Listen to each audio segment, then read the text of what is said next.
Merry Christmas, everyone, and welcome to the December 2020 edition of Hunt Camp Mail. This month, we had our first ever fan trivia giveaway where 3 lucky fans of my channel won some awesome prizes. Congratulations to Connor from Solvang, California, to Simon from Farmington, Connecticut, and to John from Bonn, Germany. I hope you all enjoyed the swag boxes that I sent out to you. I also promise to improve my next fan trivia giveaway by setting it up as a premiere on YouTube so everyone can be ready for it when it pops up. Many of you were surprised that the contest popped up so abruptly and ended so quickly, and I promise to do better for you next time. So let the eggnog flow, or Amarula in my case, and let's get to December's mail. Okay, our first question this month is from Mr. Ahmed from Ontario, Canada. Mr. Ahmed asked, how much of a tip do I give the staff and PH if I go on a 6 to 7 day plains game hunt in South Africa, when the cost of the hunt itself will be $4,500? Assuming that's Canadian dollars, but it really doesn't matter right now. Well, Mr. Ahmed, that's probably the most common question asked by the first-time African hunter. The range of tips received by African PHs and their staff really varies a lot, from European and Asian hunters that don't tip at all to some really wealthy American hunters that might tip 50% or more. But at the end of the day, a tip must be earned. Never tip just to do it. Leave a tip based on how much the PH and his staff met or exceeded your expectations on the hunt.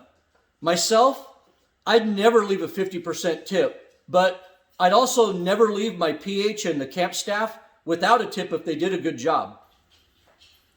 For an easy plains game hunt on a high-fence South African property, I'd probably budget around $600 for the PH and about $400 for the camp staff and your tracker.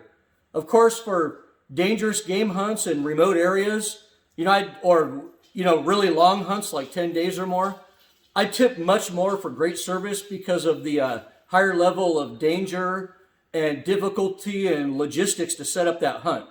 But, consider this tip flexible. I wounded a gemsbok one time, and my PH and tracker worked for 7 damn hours to recover that animal in 100-degree heat. Needless to say, they got a much better tip than I had originally planned to give them. Also, don't tip with your Canuck dollars from Canada. Make sure you tip the staff and your PH in rands. And be prepared to spend way more money than you think you need, because you'll likely come across trophies that weren't part of your package, but you really want to hunt. Our next question is from Jeff. Jeff wrote, first of all, I'd like to say that I really like the content of your videos. I have a beautiful rifle built by my grandfather in, I believe, the 1960s. It was constructed from the action of a 1903 Springfield military rifle. My grandfather built this rifle to moose hunt in Canada. I guess the main reason I'm writing this is because of a comment you made regarding bullet jump. You are correct in saying that most YouTubers' videos are geared towards bench rest and competition shooting. So I loaded some rounds with basically 0 bullet jump. My target results were all over the place, no matter what the powder charge was. Then I fired some 60-year-old rounds that were from the era, and they grouped wonderfully. So, thinking I may need to have more bullet jump, do you think this detail could have had that much impact on accuracy?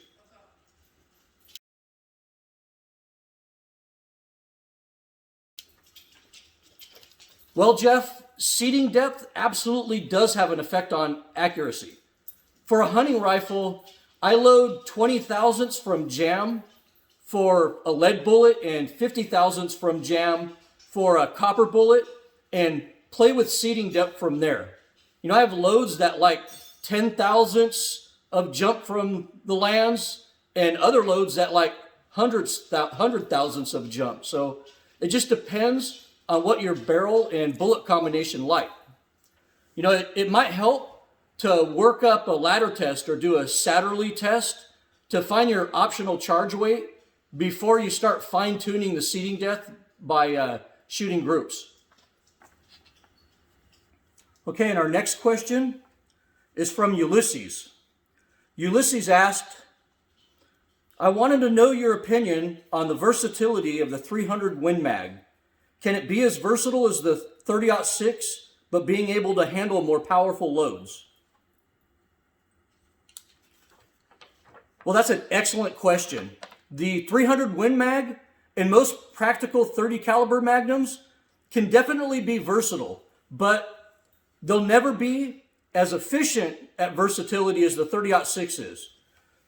Driving most bullets too fast on those normal, 100, 150 yard shots actually does more harm than good from a bullet performance standpoint. So the super high velocity lighter bullets are really of no value to the hunter and can actually hurt bullet performance and introduce unnecessary recoil, in my opinion. So this is why most experienced hunters scoff at the Weatherby cartridges, for instance. So this leaves us with which cartridge does the job at optimal velocities with the most efficiency. For example, if you drive the same bullets at the exact same velocity through the 300 Win Mag and the 30-06, the 30-06 is going to do the same thing with a lot less powder and significantly less recoil. This is because the 300 Win Mag is actually a pretty inefficient cartridge, even by 30 caliber Magnum standards. By comparison, the 300 H&H Magnum and the 300 Short Magnum are way more efficient than the 300 Win Mag will ever be. By contrast, the great efficiency of the 30-06 transcends through almost all of the different bullet weights for 30 caliber, which makes it a pretty damn amazing cartridge. That is, of course, if you avoid adhering to the fallacy that more velocity is always better. From a pure hunting standpoint, where the Win Mag really starts becoming useful is when used with 180 grain and heavier bullets. So you can maintain a good maximum point blank range with the heavier bullets at ethical hunting distances. A 200 grain projectile at 2,900 feet per second is the point where the 300 Magnums really start to impress me.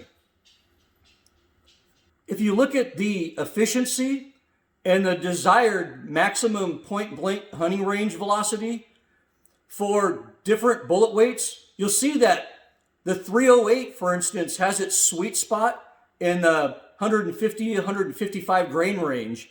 The 30-06 has its sweet spot in the 165 to 180 grain range, and the 300 Magnum has its sweet spot in the 180 grain and up range. So being right in the middle of this, the 30-06 gives you the best chance of efficiently doing all the different 30 caliber tasks, in my opinion. So I do plan in the future to do a 30 caliber hunting cartridge video, and I'll cover a lot of this from a hunting perspective in that video. By the way, that's a great question. Our next question is from Jim from Iowa. Jim wrote, I really enjoy your videos. I've been shooting a 30-06 for years. I hand load IMR 4895 mostly. I did watch your video on the Nosler partition bullet and wondered if you have a good recommendation for which bullet weight would work the best in my Model 70 30-06. Well, Jim, the 165 grain and 180 grain partitions are both really fantastic for the 30-06. If I was only hunting deer, for instance, the 165 grain partition would be absolutely perfect. If you plan to hunt deer and maybe also elk and bear, the 180 grain partition is about as perfect as it gets. Dr. J.Y. Jones took every species and subspecies of North American game animals with this 30-06 using the 165 and 180 grain partitions. I'll also add that I've never had any luck getting good 30-06 loads from IMR 4895 powder and heavier bullets. I think the 4895 powder is a little too fast for that application, in my opinion. A charge of 4350 or 4831, especially the 4831 shortcut, is probably better suited for bullets in that weight range, in my opinion. The 4895 powder would be a better match for the lighter, maybe like 150, 155 grain bullets.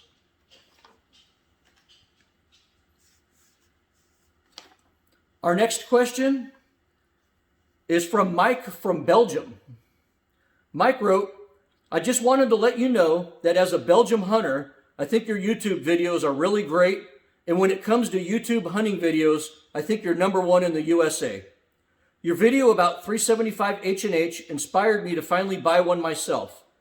I've been hunting my whole life with a 300 Win Mag CZ, and I was already looking for a heavier caliber like a 9.3 by 74R since we've been having problems in Belgium lately with big bores.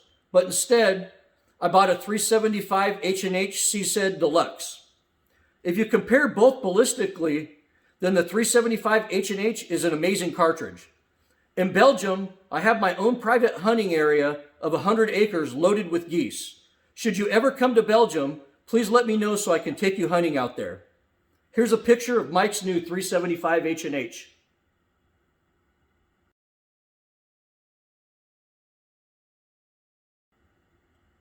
Thanks, Mike, for the kind words and for the invitation to hunt on your property. That's pretty awesome. And that's a really gorgeous rifle you have there.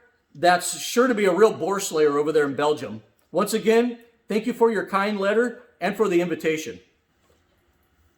Our next question is from Adrian in the UK. He wrote, Dear Desert Dog, I'm based in the UK and find your YouTube channel to be one of the most informative on the internet. Your deep dives into issues like calibers and hearing protection are just excellent, so keep up the great work. I'm writing to ask for some advice, which might, I hope, lead to a video on the subject along the lines of your 7mm video and your video of comparisons between American and European hunting traditions. Being in the UK, we're actually halfway between the US and continental Europe in so many ways. The main UK caliber choices are usually American calibers, like 243, 308, 270, and 30-06. However, although they're less popular, we also get classic Euro calibers mixed in, like 7x57 and 7x64. I'd be very interested to see a caliber family video comparing and contrasting the US and Euro calibers. For instance, I've heard 270, 30-06, and 7x64 are in the same similar bracket and family, but what's the difference? And what would be the reason to pick one over the other? 270 has a bit of a bad reputation in the UK due to concerns over its velocity creating too much meat damage. So would 7x64 be less damaging, but with similar long-range potential? It's all a bit bewildering for the beginner. Also, as an aside, many people over here in the UK are pretty horrified by the US election irregularities, and everything that's happening must be a real concern for the US gun and hunting community. Stay strong, and all good wishes for a Biden defeating miracle. Merry Christmas, Adrian. Well, I like that idea, Adrian. Perhaps after I do a 30 caliber video, I'll dive right into a cartridge utility video, because as some of you stated, many cartridges, even those of differing calibers, operate within the same performance envelope. This is due to a combination of powder capacity, case design, barrel twist, and available bullets to load. And the reason why 6.5 Creedmoor, 7x57, and 308 are all usually part of the same conversation. And on to your second point, I completely agree with you on the great similarities between Brits and Americans. The real divide between us is one that's fabricated by the media on both sides of the pond. You know, the American media constantly tells us that the rest of the world hates us and that the Brits in particular despise Americans. But, you know, when Americans travel to the UK, you know, we always find the opposite to be true. You know, when we go to a pub over there, you know, you Brits literally won't let us buy our own drinks, you know, and won't let us leave until we've covered everything from American football to, you know, Americans' opinion on Brexit. Regardless of what the world media outlets tell you, most Americans and most of the world were horrified by what happened during the last election. You know, the media can't cover up what most of us have already seen. You know, honestly, I still haven't processed it all yet. And our next question is from Jeremy from Kentucky. Jeremy wrote, "Hey Desert Dog, Jeremy here from the YouTube channel Mad Scientist Barbecue. I love your content. In my opinion, you're one of the few channels that gives reasonable, informed opinions about rifles and hunting. I would love to collaborate for a video. My only hope is that others can appreciate the quality of information you provide." Well, that's actually pretty crazy, Jeremy, because I'm also a huge fan of your channel. You know, even though I'm a tri-tip guy and you're a brisket guy, I think we'd get along wonderfully. Definitely let me know what you have in mind. And our next question is from Thomas from Nebraska. Thomas stated, "Although your quail hunting video has a lot of great pointers, I completely disagree with your assessment that quail populations are healthy. In actuality, just the opposite is true." Well, Thomas, if you paid attention to the title of that video and to the content of it, it was pretty clear that I'm discussing California quail. You know, being from Nebraska, you're probably referencing the bobwhite quail, whose numbers have been drastically reduced because of habitat loss and other reasons. You know, bobwhite quail are very sensitive to changes in their environment and need a very specific set of circumstances in order to survive. By contrast, California quail are adaptable to almost any environment. You know, I've seen them in the middle of the Mojave Desert, you know, up at 8,000 feet in the Sierra Mountains, on the beach here on the Central Coast, you know, and even living in people's backyards. I even saw a bunch of them last month in Cabo San Lucas. So trust me, California quail populations are extremely healthy. Our next question is from Arnold from San Antonio. Arnold wrote, "Desert Dog, I absolutely love your channel because you take on topics that other YouTube creators are afraid to address. Also, thank you for including more shotgun content on your channel and for the awesome video about vintage scopes.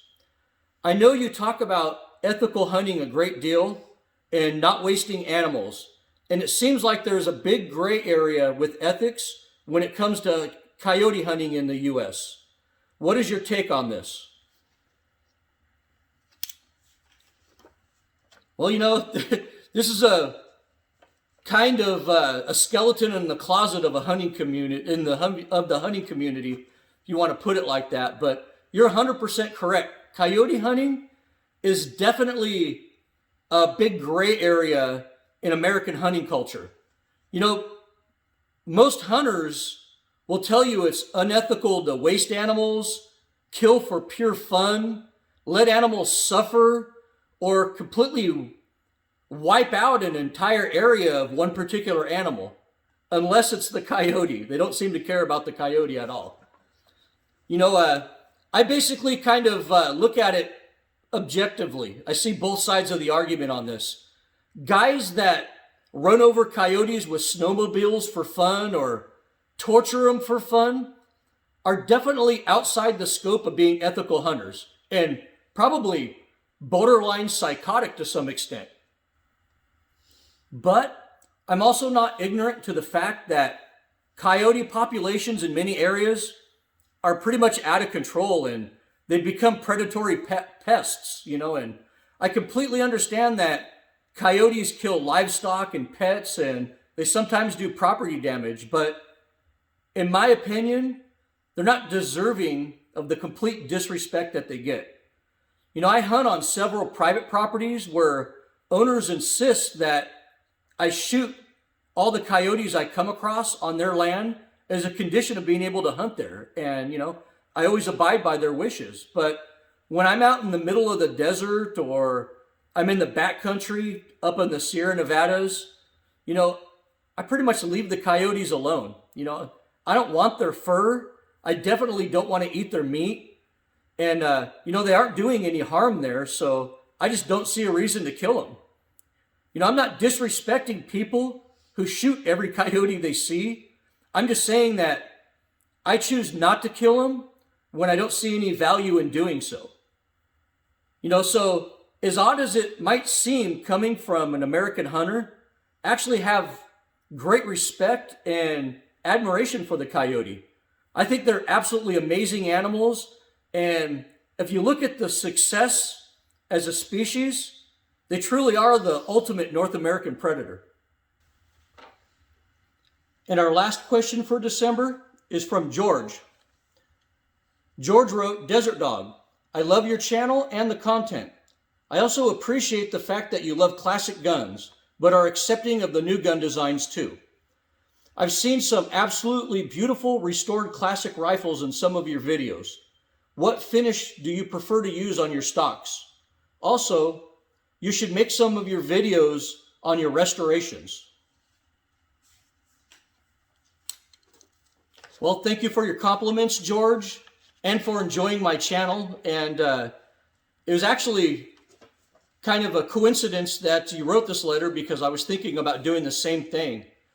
To answer your first question, I like using boiled linseed oil when I restore old military rifles or pre-war hunting rifles.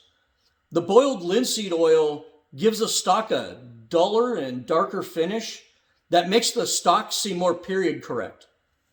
For post-war hunting rifle stocks, I really like using True Oil from Birchwood Casey. Many post-war hunting rifles came from the factory with that really high gloss bluing and high gloss finish on the stocks. And the True Oil lets you easily control the level of sheen you want on the stock. The True Oil also showcases the natural color and brings out the wood grain better, in my opinion. So I think it's more appropriate for those types of hunting rifles.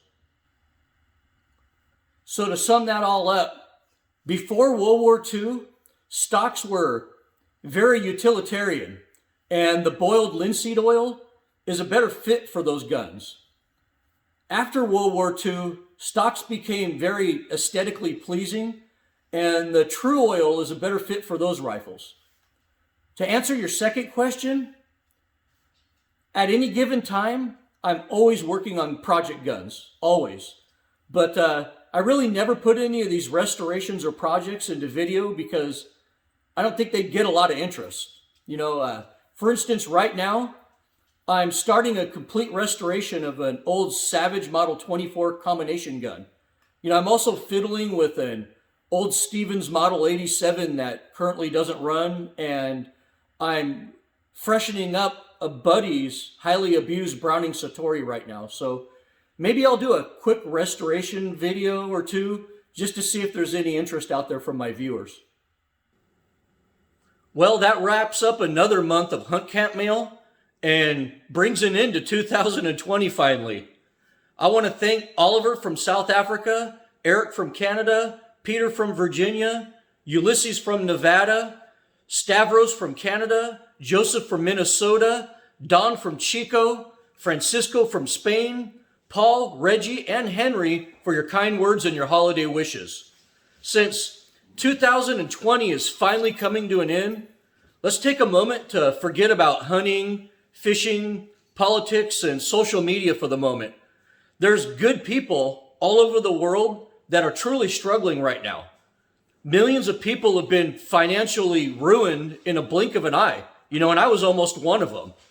Millions more are struggling mentally from isolation and despair right now. There's people dying in the hospital who can't even have their family members close to them while they're passing away. Lives have been lost and families have been destroyed all over the earth. And keeping those people in our thoughts is probably appropriate as we reflect on the happenings of 2020.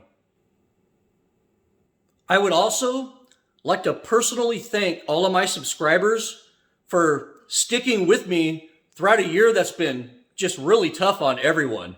Hopefully my videos gave you at least a little bit of pleasure while you were stuck at home during this pandemic. So I'd like to end this year by saying happy holidays and good health to you and your families. Salud. You can contact me with any questions or comments at desertdogoutdoors@gmail.com.